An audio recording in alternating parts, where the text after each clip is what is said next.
दोस्तों, तारक अजीज 28 अप्रैल 1936 को मुतहदा पंजाब के ज़िला जलंधर में ब्रिटिश राज के दौर में पैदा हुए।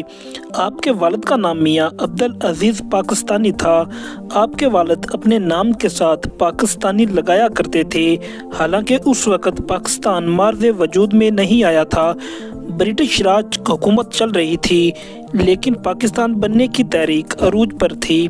तारक अजीज साहब ने अपनी इब्तदाई तालीम ज़िला जलंधर से हासिल की। क़याम पाकिस्तान 1947 के बाद शहर साहिवाल पाकिस्तान में आकर अपना बसेरा किया। फिर आपने अपनी इब्तदाई तालीम इसी शहर में जारी रखी।